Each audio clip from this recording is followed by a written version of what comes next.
In an industry that never stops evolving, success is built on the foundations of expertise, innovation, and human connection. Today, we look back at the stories that shaped our automotive community this year, from cybersecurity challenges to groundbreaking mentorship programs and expanding opportunities to revolutionary collaboration. These are the moments and movements that defined us. Join us as we celebrate the people and progress driving us forward into a new era of automotive excellence. In today's interconnected world, the automotive industry faces an invisible but critical challenge. From sales to service, cybersecurity has become as essential as any tool in our arsenal. In this first segment, you'll hear from Ted Klauser, CEO of PCA Technologies, and David Renicky, the president of Automotive Warranty Network Incorporated. Join us as we explore the evolving landscape of digital threats and discover how education serves as our strongest defense. I appreciate the opportunity, Dave, to share. Realistically, in today's world, there are numerous attacks. I think you kind of touched on several of them.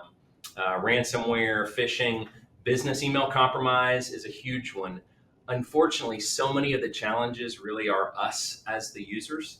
The technology is fantastic, but we are the problem. I think some of the things, even most recently with the CrowdStrike issue, I think that when it all is said and done and you look at it, somebody probably clicked something they shouldn't. And it wasn't so much about the technology, but it was about the processes. What I feel is so important in the automotive industry and every industry is how you're trying to prevent the boom from occurring in the first place, right? And the boom can be whatever you define it. It could be the attack, it could be the actual entrance of a criminal, or it could be the time that the door is left open. But if you will spend your time and energy on protecting that, and that includes the human person or the human element of it, you're going to prevent a lot of headache. I couldn't agree more with that. I think, it's such an important thing. User training and awareness, right? I mean, that's the biggest thing. Within our company, we're constantly doing phishing simulations on our employees, so we send out, fake emails on purpose so that we can identify who's going to be the one to click on it.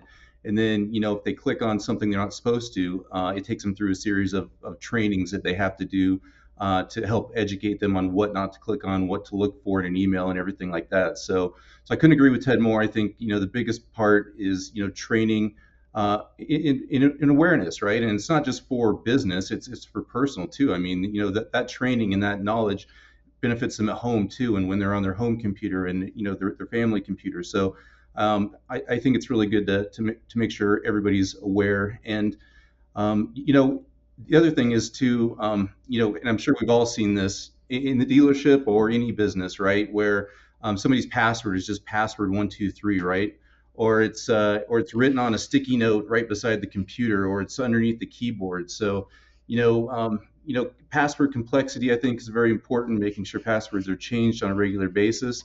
And then that goes along the education part too, making sure your users are educated not to be giving their passwords out to somebody else, or putting it on the bottom of their keyboard or anything like that. And so, in thinking about the CDK ransomware attack, obviously we know that it affected CDK in a big way. It affected a bunch of dealers, but what we don't really hear about is all the other collateral damage that happened to all the other businesses, like yours, David, that are serving those dealerships. Dave, if you could talk a little bit about how it affected your business, and I know you're spread out through a lot of dealerships, so it didn't shut you down, but it certainly had a big effect. Oh yeah, it definitely had a huge effect on us. About 600 of our clients are on CDK, so if you can imagine, that's little under half of our dealerships, right? And we weren't doing any work for any of them. So but so that impacts our business for sure. So if we're not doing work for these dealerships, first, I mean, our company's not generating any money, right? So that's no income for our business. But I think more importantly, or just as important, everybody throughout the dealership is incentivized, right? And for us, it's service work. So if you can think about it in terms of we're not able to log into the DMS to pay the technicians, right? So the technicians aren't getting any money put on their paychecks because we can't flag them because the DMS is down. I talked to so many dealerships and said, "What are you doing to compensate for this? How are you paying your technicians?" I mean, it was the end of a quarter too, so I mean that was another thing. So we just had this cliff right at the end of a quarter. So but and from pay plans from service directors to service managers. I mean, not putting that money on the books and not being able to do business had a huge impact on so many people's paychecks. So and again, for our business, I mean, the amount of work that went into just our recovery for 600 stores, the portion of our business that routed all the CDK business, if you will, we had to completely rebuild it. I mean, any of the machines that touched any of those networks, we did away with. We did fresh installs. We wanted to make sure that as we started reconnecting to dealerships, it wasn't going to have any kind of impact on our network or any of our other clients. So that's another way it impacted us is we had, our IT departments, our warranty administrators, our team leaders, they're all working, long days, 14, 16 plus hours, to try to recover from this as quickly as possible. So it's those kind of things that don't get talked about, right? Like there's people out there that are going to look and go, yeah, well, it's CDK, right? So big deal. They paid whatever it was, 20 million, $30 million ransom. It's a drop in the bucket to them. Yeah, that's for them. But there's all these other people that are attached to that, that are affected by that, right? Like you mentioned the technicians inside the dealership. David, your people, I'm sure, work on some kind of commission with the amount of warranty that they process. That now they're not processing warranty. yep. It affected their lives because they're working 16, 18 hour days to get you back up and running Yep. to get things. And that happened across thousands of other businesses that were connected to this. There's a lot of costs there that aren't accounted for. And yes, maybe CDK could afford 30 million. That's not really the point. Whether a company can afford it or not. You know, you still have those ancillary costs that many other people paid, and those are the things that the dealerships need to be paying attention to as they're moving forward, right? Because you have those costs that are there. If something does happen and you do get a cyber attack, you're not paying just once. You're Yeah. paying that, whatever that ransom is. You're paying for all the time that you're down. You're paying for whatever of your team that leaves because they just can't afford to be there during that time. There's a lot of other things to consider.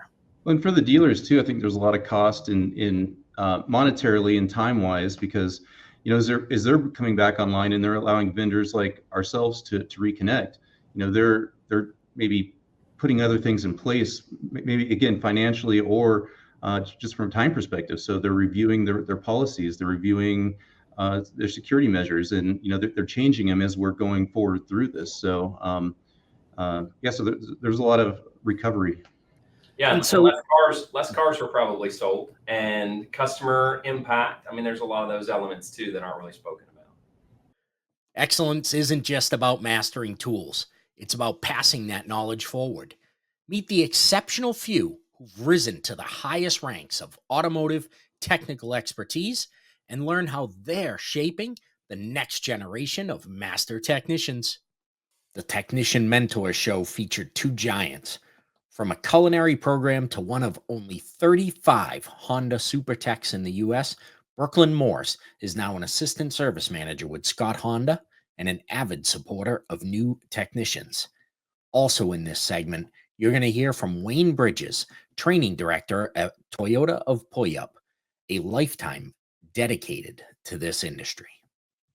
In college, they had the Honda Pack program, and I ended up meeting a bunch of the guys from that program, the Ford Asset program, and just general automotive. And they were like, no, Honda's for you.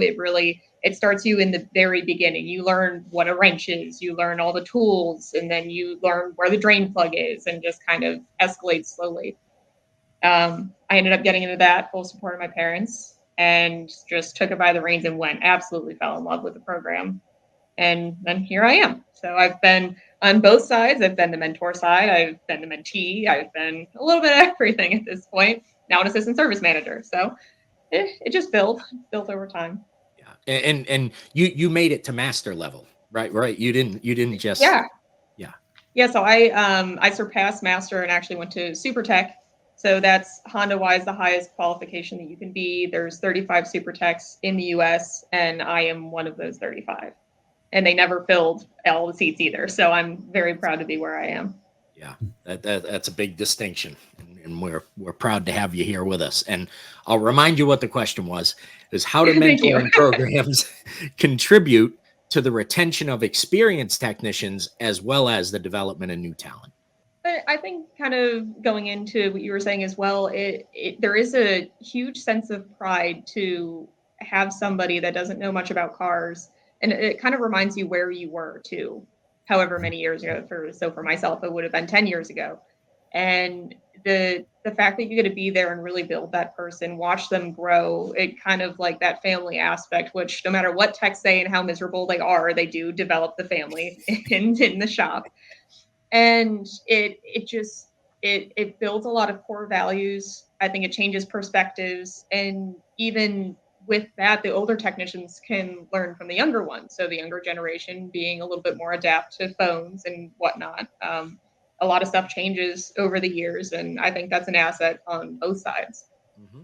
But there is a lot of pride that goes into that, and watching them learn how to take an engine apart and just really develop and hone their skills from where does this bolt go? I don't need this bracket to, oh, I have nothing left in my jar. So there's a lot of pride that goes into that.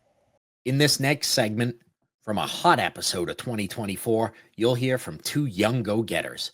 Dylan Smith is a BMW Master Tech with huge ambition, and Dylan Sawyer is an industry sponge, having worked from detail to fixed ops, now in sales, very early in his career. The future of automotive service depends on fresh talent and innovative thinking. As vehicles become more advanced, so do the opportunities for those willing to take on the challenge. Discover how this industry is transforming to welcome its next generation of professionals. My oldest brother was born while my mom was still in college, so dad clicked, I need to provide. So from there, he moved into it was a GMC store, and just worked his way from the bottom of the top. Started off in used car manager, finance, moved over to general sales manager. He is where I get my drive from. He is where I get that, okay, if I work hard enough, I can get there. And another thing I get from him is my just sheer ambition. And I want the world. And I understand that you got to take certain steps along the way to get there. But, I keep on setting a bar and then surpassing the bar, setting a new bar, surpassing that bar.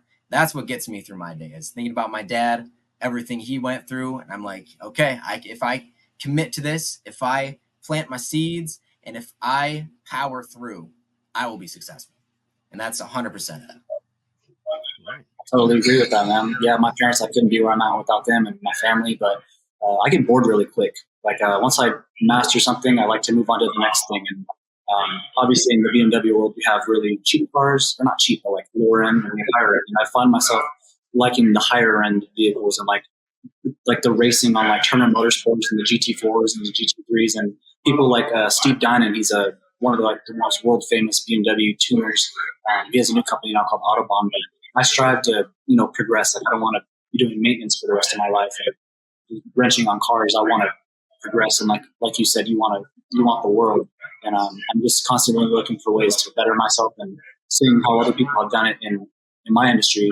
I kind of gives me motivation to work harder, and I read a lot too, so get a lot of motivation from books. Yeah, I get a lot of my drive from the people that I'm around every day, and Absolutely. whether it's our general manager, a fellow salesperson, a sales manager, desk man, anything. I feed off of their passion for this industry, and I feed off of their knowledge, and I just see what they're doing now, and I want to learn their process. I want to learn, how do they do it? Why do they do it that way? What sets it apart from the other person's way of doing things? And it is 100%. I get my drive from the people around me. You base this experience in this industry around what the young person my age wants. A lot of the times it is money. A lot of the times it is connection. A lot of the times it's just freaking getting a car and flooring it down a back road. I mean, hell, I want an M4. I want an M4. I need an M4. And I know down in automotive, I can get an M4. But I have to work my way up to that. And it is all just setting those expectations of, listen, if you do this well, and if you do this well, then you can be here. You can be a master tech. You can be a general manager. You can be a dealer principal. As long as you set that foundation for yourself, as long as you hold yourself accountable, you can drive that M4. You can drive that Aston. You can drive anything. Just work.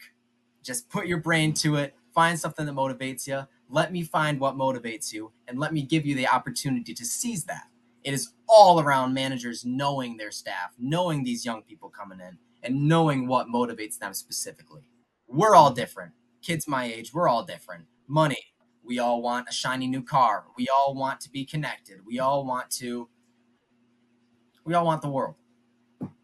And you have to, as a manager or as a recruiter, you have to understand what motivates that individual person and show them a way that they will be able to take this and seize this opportunity, and it will get them to where they want to be, doing it how they want to do it. Love that.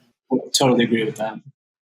The main things that I see we can use to attract younger people into our field is, number one, increase the compensation, because we are doing things that are very technically challenging, and you have to wear multiple hats. A lot of people can't fix a lot of these cars, so there's what we call a parts changer or a shotgunner, where you kind of just say, I think it's them, and a shotgun it comes back.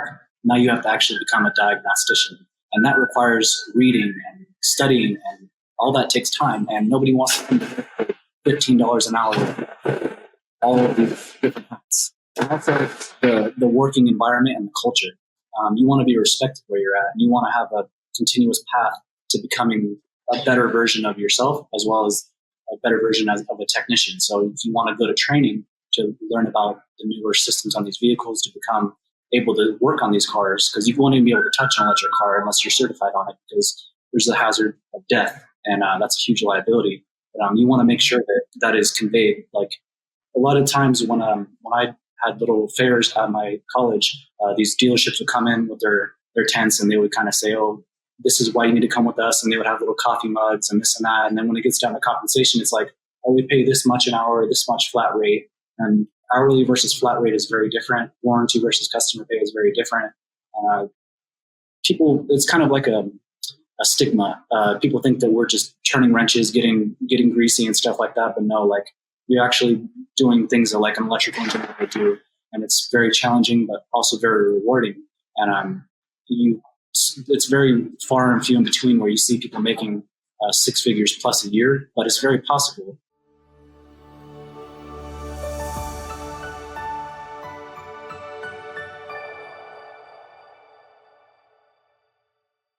We are the future of automotive excellence. In this segment, we explore how diversity and professional development are reshaping our industry. Through collaboration and mentorship, we're building stronger teams and better outcomes for everyone in the automotive family. These next clips are from an episode that was the only time in 2024 you could see Liza Borges and Danielle Delgado together on one screen. A session hosted by Katie Maras as part of our We Are series. The power in this one will blow you away. You know, Liza bolted down after a speaking engagement, and I saw her come, and I was like, she either loved me or hated me, but she is on a mission. We'll find out, right? And she was just intense about asking me a question and saying, hey, we need to have further conversation, because light recognizes other light, right? And so that conversation led to me learning about the automotive industry. I didn't even know what the automotive industry was. I knew that I was afraid to buy a car. That's all I knew, right? You along with a lot of women, Danelle, that it's just not an industry that women necessarily had in their awareness about a great career path. And so we took the training that we built through CMA and we built it for everyone. Talk about a generous female cheering on every dealer everywhere. That is Liza. She said, I just want to make it accessible to everybody. Let's give everybody a shot to grow and lead and heal a part of the industry that needs help. Well, I think that that's probably one of the greatest evolutions, Danelle, is that the training that we used to get in automotive, which has always been on the lower end, right? We haven't necessarily been an industry that has done a great job training, but it was always industry specific operational training. And I have seen in the last 10 years, maybe more so even in the last 5, as an industry, there are dealer groups and there are partnerships that have been created to offer more professional and personal development training. And that was almost unheard of in our industry. And so we've really seen that blossom. The team engaged training is a huge piece of that. There are other dealer groups doing some unique and progressive things in how they're pouring into their people. And that's a big evolution.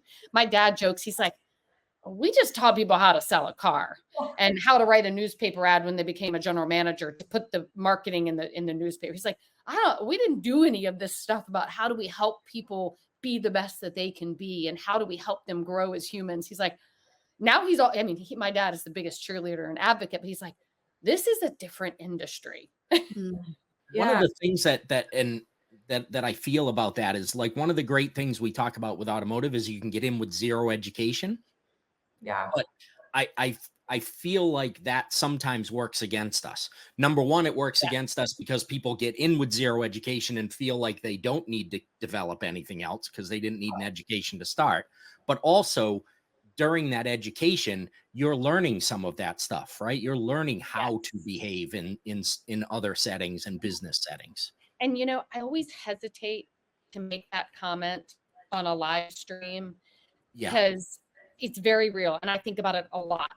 I don't want people who haven't had that level of education to hear that and think that it's either being judged or it's a negative, because we do a fantastic job of giving people opportunities who haven't had higher levels of education. But there is reality to the fact that some of the things that you learn through your education process are those intangible communication skills. Yeah. Well, the reality is why we started this is because Danelle called me out.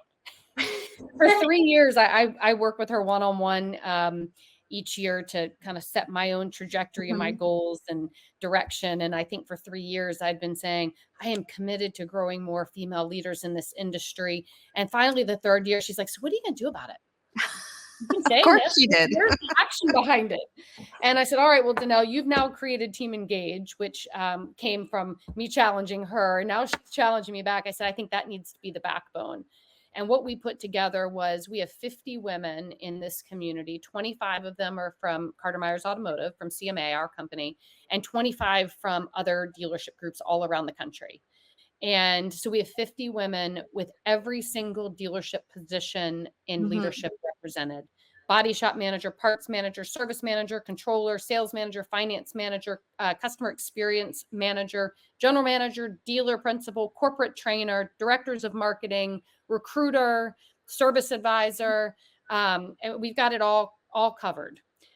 Every single position is represented. And so what Danelle is training them on through Team Engage is really the personal and professional development piece. I am also there to support them on any operational questions and connections, so that if somebody in a sales department is trying to learn fixed ops, they've got people in this group that they can be leaning on and asking. I have someone in the group who's a dealer principal, but she has one store and she would like to grow the way that I have with CMA. And so she and I have been having a lot of one-on-one conversations and giving her new connections. So we've got all types of things happening in this community with Team Engage training as our backbone. We have monthly live coaching calls, and we're going to have guest speakers throughout the year. A lot of men who are guest speakers also pouring into this group. And then we're going to learned so much, we're already learning, that I'm committed to sharing out to other dealer groups to say, here's what I'm hearing, here's what I'm seeing, here's what as an industry we need to be doing to continue to invest to help these women achieve what they're capable of and what they want and desire. Behind every successful automotive business is a story waiting to be told. In an age where reputation and relationships matter more than ever, we dive into the art of automotive public relations, where trust is built not just in the service bay, but in every interaction with our community. To round out our Best of 2024 episode, you'll hear from Lori Halter of Charisma Communications and Jim Lehman of Lehman Associates. They taught a masterclass on public relations. I have a quick story on that, Dave, that you'll laugh. Yeah. I mean, when you say PR, I remember when I was in college, I was in journalism. I wanted to be broadcast journalism really bad. I was like interning at a broadcast channel. And one of my favorite professors who I'm still in touch with was like, you need to go into PR. Public relations is where you need to be. And at the time I said, what? I would never spin or create smoke and mirrors for a product I don't believe in. So like, I think you're right. Like that is absolutely for a lot of people, the thought out there on PR is like, you're tricking people into buying, a product or service. But as Jim said, I think it's really our job to like bring out the best ways that product or solution can help the overall audience that we're targeting. What metrics, if any, are you guys using to measure the effectiveness of a PR campaign? Don't we love this question, Lori, metrics? This goes back to like marketing versus PR, but we have established some metrics because we've been asked that so many times, and it's understandable. People want to know that what they're buying, they're getting the value for. I get it. I get the question. So our best way that we've created, the easiest way is how often are you getting covered, right? Where are you showing up? Are we getting them guests as podcasts? Are they showing up in automotive news? Are they showing up on Fixed Ops Mastermind? Have we gotten them to the right people? So the way we have started, really the ROI on that is taking all of the coverage they've received, and we'll do this quarterly and annually, and putting a dollar value on it based on if they were to buy an ad in that publication or on that podcast, what would it be? And then showing what they've spent versus essentially the cost of what it would be for advertising. And what we found with a lot of our clients after doing this for annual is they're getting $200,000, $300,000 worth of value over what they're paying our agency. So I think for us, for our clients, that's the easiest way to show this is what you would be paying for an ad in these publications. This is what you've received by us getting you on these podcasts, in these publications, to these events. That's great. So now you guys get to be futurists and hang out with Elon Musk. Please what no. Emerging trends do you see shaping the future of PR for automotive? I'll go, Lori, and you can fill in. Okay. I had to put this hat on my head for quite a while to kind of look at that. I would say this. I'd say that AI is becoming huge. I don't like it for personal reasons, but I have to admit there's been times I wanted to find something very quick, and I let the co-pilot use that. Being rather old school in terms of my training and my background, I got into this business because when I was in high school and college English, I loved to spend time in the library and research, but I didn't want to be a librarian. I didn't know what else to do with this until finally I learned in junior grade out of college, the world needs writers. How do you think magazines get together? Oh, okay. The bulb went up. So I've always liked doing the research part of it. AI is a great tool for doing research, and it can go deeper faster, but I'm not sure it sometimes has the filters to filter out, I don't want to say the fake stuff in it, but when you're doing research for a client, you need to filter that through for the relevance for their business. And you have to understand, is this meaningful or not? I'm afraid that because AI is so easy that we're going to slip into AI research and we're going to plug it in as reality. So I think if I was going to suggest to someone to go into PR right now, I'd learn to take a look at AI generated content with a fine tooth comb and understand what's reality and what's not. Because my fear is with that, we're going to get a lot of drone sounding articles. And that's not a good future. It's easier. I think some clients are going to go, why do I need Jim or Lori if I can Google this? And I think that's being done. But that's been done for decades. And Lori, you can attest to this. You present a proposal to a customer to write something, and they'll look at the price and they'll go, my daughter's a graduate in English at IU. I think she can do that for less. Okay, have at it. Yep. 9 times out of 10, they're back. And that's a little bit like modern AI, I think. I think those are some of the trends. I'm concerned a little bit about the narrowing of the media channels. When Lori and I started in this back a few weeks ago, there were quite a few periodicals in which were seeking content. And it was much easier. I don't know where easier is not the right word, but we had a broader span. Correct. Now there are very few. A lot of them have gone to, we'll put your content in here, but it's going to be called sponsored content and you've got to pay for it. I kind of realized with that, and I've just said, okay, I made my peace with that. And in some cases, that's still a valid way. Publications like Automotive News always seek a good story. Yeah. Lori, that's about as far as my telescope will look. I think those are big trends. AI, I like you talk about the narrowing of the industry, the opportunities. And so this is I alluded to this a little bit in the first question, but really creating where I see PR is going is helping our clients figure out how to tell their story, like you're saying, Jim, well.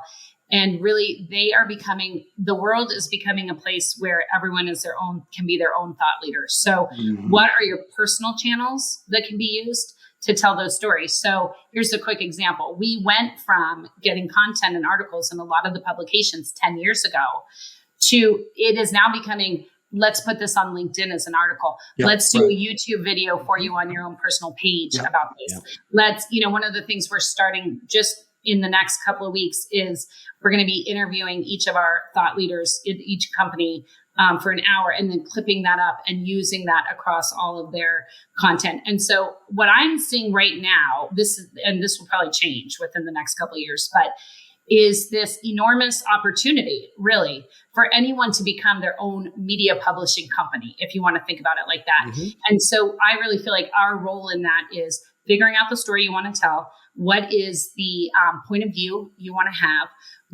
Who do you want to talk to in the space, and what do you want to say that will make you a thought leader? And to Jim's point earlier, just saying we're faster, that's not going to cut it. You need to have a very specific point of view. And then what are the individual channels you have to put that out?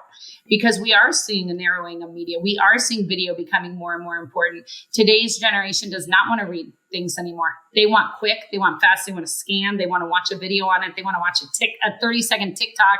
And so it really is a matter of how can we take all this content that Jim and I used to disseminate across media and now figure out how do you individually create yourself as a media publishing company? What do you want to say, and where does that message need to go? Yeah, very well said, Lori. That's great. Yeah.